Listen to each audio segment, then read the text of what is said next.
الحمد لله الملك الجبار الواحد القهار، وأشهد أن لا إله إلا الله وحده لا شريك له رب السماوات والأرض وما بينهما العزيز الغفار، وأشهد أن محمدا عبده ورسوله المصطفى المختار، وصلى الله عليه وعلى آله وصحبه الأطهار الأخيار. أما بعد.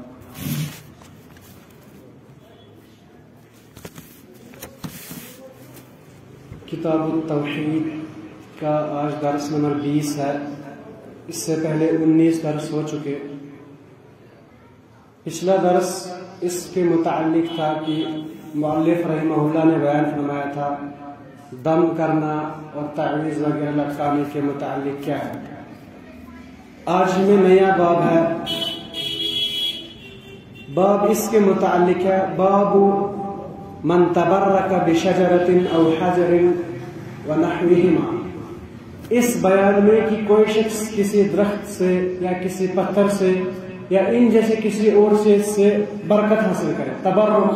تبرک کے لیے انہیں استعمال کرے، انہیں چھوئے، انہیں چومے. اس کے متعلق مؤلف رحمہ اللہ نے باب بیان فرمایا. اس میں بھی مؤلف رحمہ اللہ نے سورۃ النجم کی کچھ آیتیں اور ایک حدیث کا تذکرہ کیا ہے. آج ہم سورۃ النجم کی آیتوں کو دیکھتے ہیں. 5-10 منٹ میں کچھ حاصل کرنے کے لیے ایک انسان کو اپنا وقت دینا پڑتا ہے. بس 10 منٹ کی بات ہے.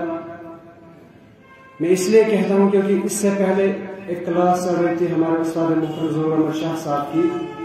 وہاں پر 100 طلاب علم تھے، لیکن وہ کلاس 2 بجے سے ابھی 5:30 بجے تک چل رہی تھی برابر کنٹینیو. تو کچھ سیکھنے کے لیے طلاب کے لیے ضروری تھا کہ وہ 3-4 گھنٹے بیٹھے. اگر ایک انسان کو تڑپ ہو تو وہ ضرور بیٹھتا ہے. تو برکت حاصل کرنا شرعی طور سے اگر کسی چیز کے متعلق ثابت نہ ہو، ہم کسی بھی چیز سے برکت حاصل نہیں کر سکتے الا کہ وہ حجر اسود ہی کیوں نہ ہو. اللہ تعالیٰ نے بیان فرمایا قرآن کریم کے متعلق کتاب انزلناہ الیک مبارک. ہم نے قرآن کریم نازل کیا ہے، بابرکت ہے، یعنی اس سے برکت حاصل کی جا سکتی ہے. لیکن کیسے؟ پڑھ کر. کیونکہ اللہ کے نبی علیہ السلام نے بیان فرمایا جیسے برکت کی مثال 1 حرف پڑھو گے تو 10 نیکی. تو یہ قرآن کریم کی برکت ہے. اس طرح سے پڑھ کر برکت حاصل کرنا یا اس چیز سے برکت حاصل کرنا جس سے ثابت ہو وہ ایک الگ مسئلہ ہے. لیکن اسی طرح سے کسی بھی چیز کو جس کی کوئی شریعت میں دلیل نہ ہو اس سے برکت حاصل کرنا اسے شرک میں سے قرار دیا گیا ہے. یہاں پر شجر چاہے کوئی بھی درخت ہو، اسی لیے امیر المومنین عمر بن الخطاب رضی اللہ تعالیٰ عنہ نے وہ درخت کٹوا دیا تھا جس درخت کے نیچے بیعت رضوان ہوئی تھی. کیونکہ لوگ پھر اس درخت کو ایک درجہ دینے لگے اور پھر اس درخت کو کاٹ دیا گیا. کیوں؟ کیونکہ لوگ اس سے برکت حاصل کر رہے تھے. تو اس درخت یا ان جیسے درختوں سے برکت اور کوئی درخت نہیں ہو سکتا. اسی طرح سے حجر کے متعلق کیا انہوں نے کعبہ کے صحن سے ہی کوئی کنکری اٹھائی ہو، اس میں بھی کوئی برکت نہیں ہے کیونکہ شریعت میں اس کی کوئی دلیل نہیں ہے. جبکہ حجر اسود کے متعلق عمر رضی اللہ عنہ کا ایک عظیم قول ہے. عمر رضی اللہ عنہ بیان فرماتے ہیں جب انہوں نے حجر اسود کو چوما تو ایک بات بیان فرمائی، ساتھ میں کہا انی لأعلم انک حجر. مجھے معلوم ہے اب تو بس ایک پتھر ہے حجر اسود جو کہ یعنی عظیم ترین ایک مخلوق ہے دنیا میں. کہا کہ مجھے معلوم ہے آپ تو ایک پتھر ہے.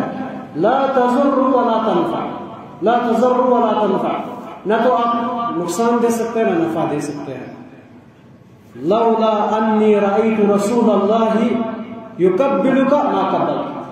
اگر میں نے رسول اللہ صلی اللہ علیہ وسلم کو آپ کو چومتے ہوئے نہ دیکھا ہوتا تو میں آپ کو کبھی نہیں چومتا. یہ ہے حجر اسود. لیکن اس کے مقابلے میں ہمارا حال دیکھ لیجیے. درگاہوں پہ جا کے اپنے آنکھوں سے ہم نے دیکھا ہے. کیا حجر اسود سے زیادہ کوئی باعث، حجر اسود سے زیادہ کوئی اہم مخلوق ہے؟ ہمارے آستان، ہماری مسجدیں یا ہماری مسجدوں کے یہ کھمبے یا کوئی اور چیز، کیا وہ حجر اسود سے زیادہ اہمیت رکھتی ہے؟ حجر اسود کے متعلق عمر رضی اللہ عنہ بیان فرماتے ہیں آپ نہ نفع دے سکتے نہ نقصان. میں اس لیے آپ کو چوم رہا ہوں کیونکہ عبادتاً، کیونکہ اللہ کے نبی علیہ السلام نے چوما تھا. کس لیے؟ عبادت کے طور پر وہ چوما جاتا ہے. یا رکن یمانی کو اسے چھونا، یہ بھی ایک عبادت ہے اللہ کی برکت کے لیے۔ اس کے بعد مؤلف رحمہ اللہ نے سورۃ النجم کی آیت ذکر کی فرماتے ہیں، اللہ تعالیٰ نے بیان فرمایا افرأیتم اللات والعزی ومناة الثالثة الأخرى، کیا آپ نے دیکھا اللہ تعالیٰ مشرکین کو رسول اللہ صلی اللہ علیہ وسلم کی وہ معراج کا دن یاد کروا رہے ہیں کہ اللہ کے نبی علیہ السلام نے کیا کیا دیکھا وہاں پر، اور اس کے بعد اللہ تعالیٰ کہہ رہے ہیں کیا آپ کے بت لات یہ بھی ایک بت تھا، عزا یہ بھی بت تھا، منات یہ بھی بت تھا، کیا ان کی زیادہ اہمیت ہے؟ کیونکہ مشرکین ان بتوں سے تبرک حاصل کرتے تھے، ان کے پاس جاتے تھے، جانور ذبح کرتے تھے، خون بہاتے تھے، ان کی عبادت کرتے تھے۔ اسی لیے مؤلف رحمہ اللہ نے ان آیتوں کا تذکرہ یہاں پر کیا۔ تھوڑا سا مختصر ہم دیکھ لیں لات، عزا اور منات، کیونکہ جب تک ہمیں معلوم نہ ہو یہ کیا چیزیں ہیں اچھی طرح سے ہمیں سمجھ میں نہیں آئے گا۔ لات ایک بت ہے، یہ بھی اس کے متعلق کہا جاتا ہے کہ بنو ثقیف اس کو معبود مانتے تھے، یہاں تک کہ نعوذ باللہ وہ کہتے تھے اللہ تعالیٰ کی مؤنث ہے لات، جو بت تھا ان کا۔ اور یہ ایک سفید رنگ کی چٹان تھی، اس پر بھی وہ کعبہ کی طرح گلاف چڑھاتے تھے، ان تمام میں کعبہ کو سمجھتے تھے برتن، اس لیے نہیں کہ وہ اللہ تعالیٰ کا گھر ہے یا اس میں اللہ تعالیٰ کا پتھر نہیں، وہ یہ سمجھتے تھے یہ ابراہیم علیہ السلام کا گھر ہے۔ تو اسی طرح سے انہوں نے لات کو بھی گلاف چڑھا کے رکھا تھا اور اس کو پوجا کرتے تھے۔ اور اللہ کے نبی علیہ السلام نے جب بنو ثقیف نے اسلام لایا، اس کے بعد اللہ کے نبی علیہ السلام نے مغیرہ بن شعبہ کو بھیجا اور انہوں نے اس لات کو ٹکڑے کر دیے اور جلا کر راکھ کر دیا۔ اسی طرح سے ابن عباس اور عبداللہ بن زبیر رضی اللہ عنہ بیان فرماتے کہ ایک نیک آدمی تھا لات، ایک نیک آدمی تھا جو حاجیوں کو سب کو پلایا کرتا تھا۔ جب اس کی وفات ہوئی تو لوگوں نے اس کے قبر پر ایک گھر بنا دیا اور پھر اسے پوجنے لگے۔ تو یہی حال ہے آج ہمارا، اگر ہم دیکھیں گے مطلب ہمارے یہاں کے مشرکین کا، اللہ تعالیٰ ہمیں اس قسم کے شرک سے بچائے۔ اسی طرح سے عزا کے متعلق وہ سمجھتے تھے یہ اللہ تعالیٰ کے نام عزیز سے ہم نے نکالا ہے، تو اس کے متعلق بھی ابن جریر رحمہ اللہ بیان فرماتی ہے کہ ایک درخت تھا، اس پر لوگوں نے عمارت تعمیر کر دی، اور جنگ احد میں ابو سفیان رضی اللہ عنہ جب مسلمان نہیں تھے فخر سے کہا کہ لنا عزا ولا لکم عزا، انہوں نے نعرہ دیا کہ دیکھو ہمارے پاس عزا ہے، ولا عزا لکم، آپ کے پاس عزا نہیں ہے، یعنی فخر سے کہتے تھے ہمارے پاس عزا۔ تو اللہ کے نبی علیہ السلام نے صحابہ کو کہا کہ آپ جواب میں کہو، آپ جواب میں اس کو یہ کہو کہ لنا مولا ولا مولا لکم، ہمارے لیے تو مولا ہے، ہمارا تو اللہ مولا ہے، آپ کا کوئی مولا نہیں ہے۔ اسی طرح سے سنن نسائی کی ایک روایت ہے کہ فتح مکہ کے بعد خالد بن ولید کو اللہ کے نبی علیہ السلام نے بھیجا، تو انہوں نے وہاں پر جتنے بھی درخت تھے وہ تمام کاٹے، اس کے بعد واپس آئے، پھر اللہ کے نبی علیہ السلام نے کہا آپ نے اپنا کام پورا نہیں کیا، پھر وہ دوبارہ لوٹے، وہ درخت کاٹ رہے تھے تو لوگ پکار رہے تھے یا عزا یا عزا، پھر وہاں سے ایک عورت نکلی جو بنانا تھی اور بال بکھرے ہوئے تھے، اور اللہ کے نبی علیہ السلام نے بیان کیا وہی عزا تھی۔ تو ان کا اعتقاد تھا کہ جس طرح سے لات ایک آدمی وفات نہیں پائی تھی، وہ اس پتھر میں گھس گیا تھا تو ہم اس کی پوجا کر رہے تھے، تو اس طرح کے ان کے عقائد۔ اسی طرح سے منات کے متعلق آتا ہے، انہوں نے کہا کہ اللہ تعالیٰ کے نام منان سے نکلا ہے، یہ بھی ان کا بت تھا، مشرکین اسی کے پاس سے اپنا احرام باندھتے تھے، پھر وہیں سے تلبیہ شروع کرتے تھے۔